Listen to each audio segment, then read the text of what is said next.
Morning girls. आज हम कारक आपका चैप्टर पढ़ेंगे 8-7।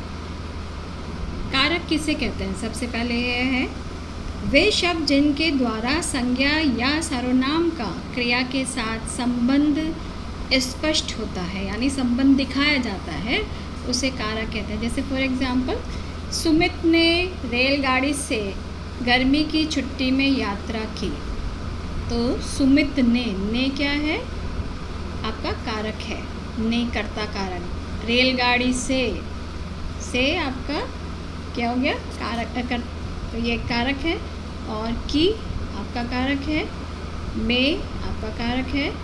तो ये आपके क्या हैं? यदि इन कारकों को हटाकर जब आप एक सेंटेंस बनाएंगे तो क्या होगा? सुमित रेलगाड़ी गर्मी की छुट्टी में यात्रा की।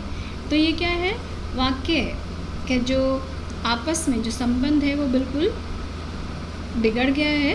तो इसीलिए आपके कारक चिन्हों का, यानी आपस में अन्य संज्ञा सर्वनाम का क्रिया के साथ संबंध दिखाने के लिए जिन शब्दों का प्रयोग होता है उसे कारक कहते हैं। ठीक है।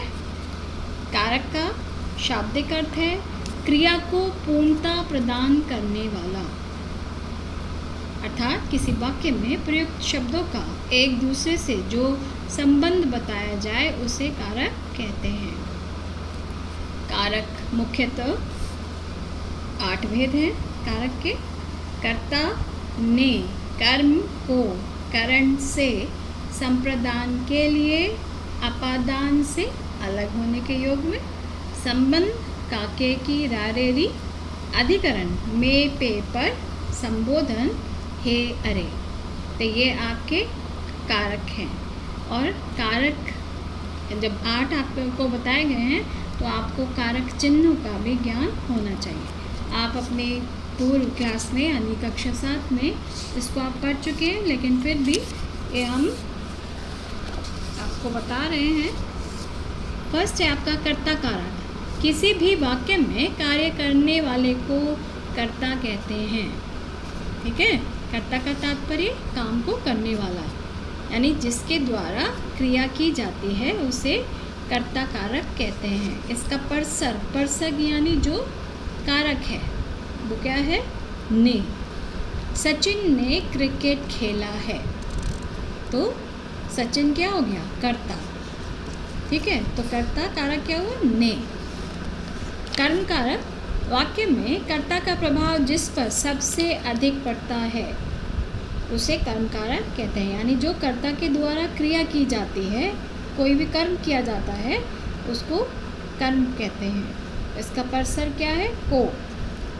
कृष्ण ने कंस को मार डाला, यानी कृष्ण के द्वारा कर्म क्या किया गया?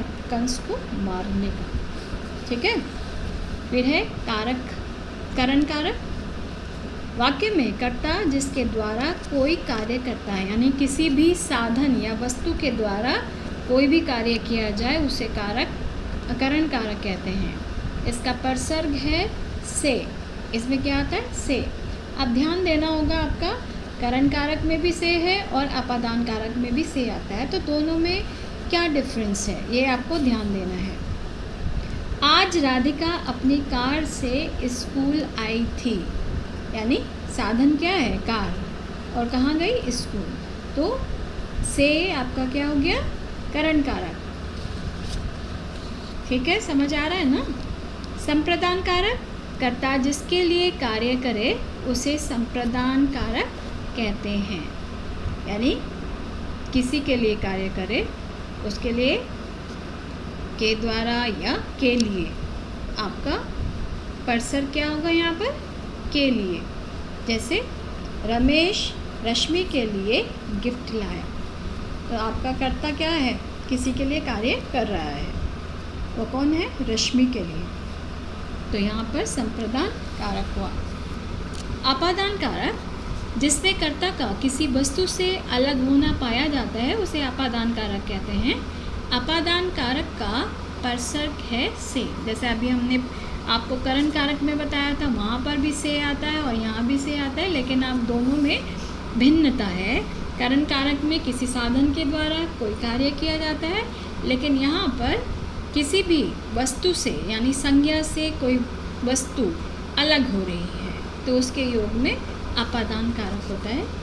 मीरा ने पेंसिल बॉक्स से पेंसिल निकाली, तो बॉक्स क्या हो गया आपका, संज्ञा है, उससे निकालने का कार्य क्या हो रहा है, पेंसिल, उससे एक संज्ञा से दूसरी संज्ञा निकल रही है, तो यहाँ पर से क्या हो गया आपका, अपादान कारक। जैसे पेड़ से पत्ता गिरता है, तो पेड़ क्या है, संज्ञा, और पत्ता भी क्या है, संज्ञा, तो अलग होने के योग में आपका अपादान कारक है। संबंध कारक, जिन शब्दों द्वारा किसी व्यक्ति या वस्तु का किसी दूसरे व्यक्ति या वस्तु से संबंध स्थापित होता है वहाँ उसे संबंध कारक कहते हैं। जैसे आपके जो परसर्ग हैं का, के, की या रा, रे, री, ये आपके परसर्ग हैं।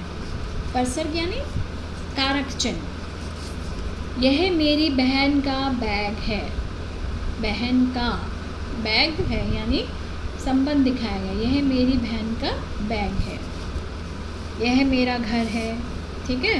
तो इस तरह के जो वाक्य होते हैं जहाँ पर संबंध दिखाया जाए और का, के, की या रा, रे, री आए तो वहाँ पर संबंध कारक होता है। अधिकरण कारक, जिस संज्ञा रूप से कार्य के आधार, स्थान या समय का पता चलता है उसे अधिकरण कारक कहते हैं।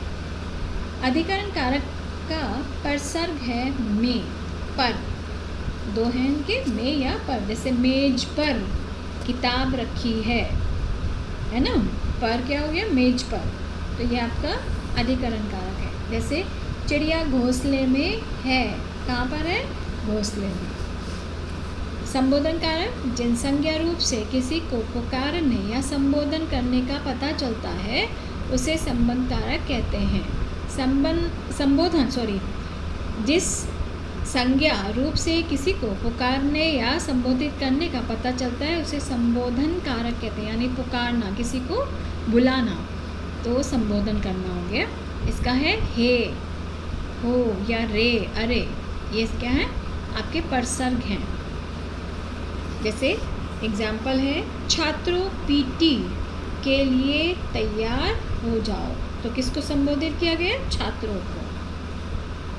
अरे इधर आओ, तो ये क्या है, किसी को आप बुला रहे हो, तो ये आपके जो संबोधन सूचक शब्द हैं हे, हो, रे, अरे, ठीक है।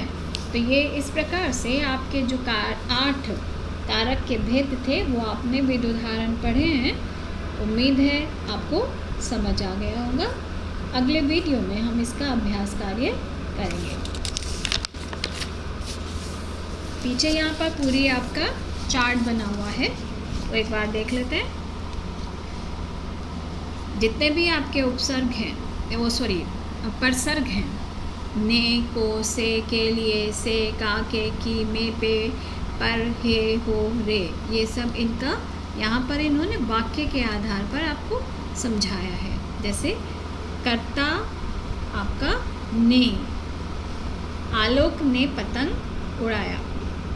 कर्म को, उमेश को पुस्तक दो।